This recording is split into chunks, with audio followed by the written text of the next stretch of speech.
Wait for the counter to start. I can't believe my phone is working today. Yep, plugged. So, I'm going to show you what I did here. And, you know, sometimes you just learn things that you thought you knew. There's my Snap-on torque wrench. Yep, Snap-on used to be a rinky-dink company making parts in China.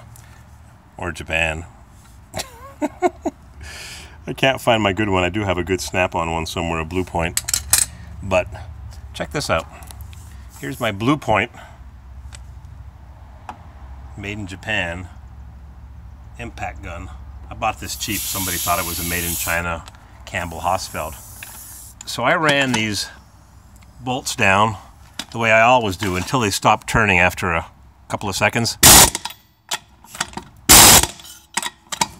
I just got a feel for it, or so I thought.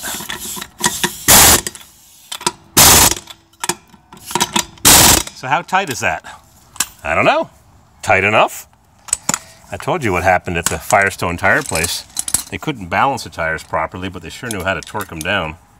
And I checked with my trusty made in Japan torque wrench. What an antique, huh? I think I bought it for $1 at a garage sale. I figure it's better than nothing if I don't have a torque wrench to use. So, just out of curiosity, now that I've got my emergency brake fixed, let's see how tight I made them. I never did this before. I don't have those torque sticks.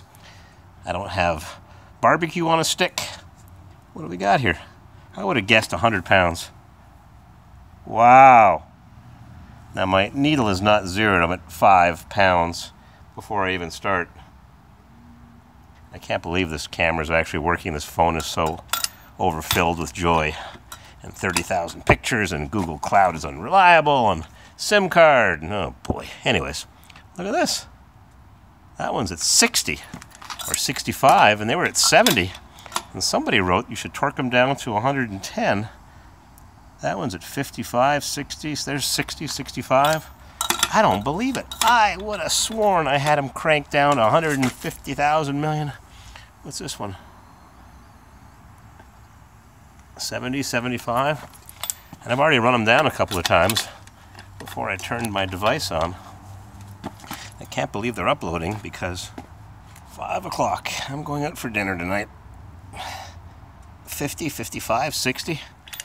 That is not what I expected to see. Shame on me.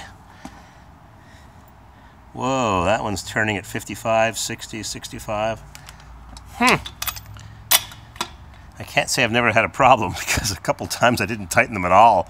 I fingered tightened them and yep. 50, 55, 60, 65, 70. Son of a gun.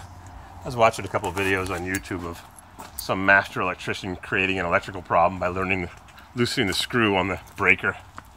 What would you do if you got a service call and you had big bills to pay and a kid to put braces on? Would you jack up the bill and say that the whole electrical system had to be ripped out of the wall and cut open holes and estimate for $750 or $1,000, or just charge your $85 service call and fix what was wrong if you knew what was wrong? Would you be honest? Would you make up some crap and say, oh man, lucky you called me, I'm just in time. I got my dust mask and my earmuffs and my Mercedes key. What am I putting stuff on the hood of the Suburban? So this fellow in Potsdam doesn't want to do the Suburban. He says it needs too much work and it's been painted and he has to have to paint over the paint that might be peeling. And I don't know, Pisser, hey, yo, Pisser, you want to repaint my Suburban? It's held up really well. I'm really happy, but time to clean her up, polish her, and put on some new paint and fix the rust, or just leave it and put the gasket on with a bit of fluid film. Okay, one more video and it's 5 o'clock. It's going to be time to clean up and get all SS&S. You know what that means? Shored and sheaved.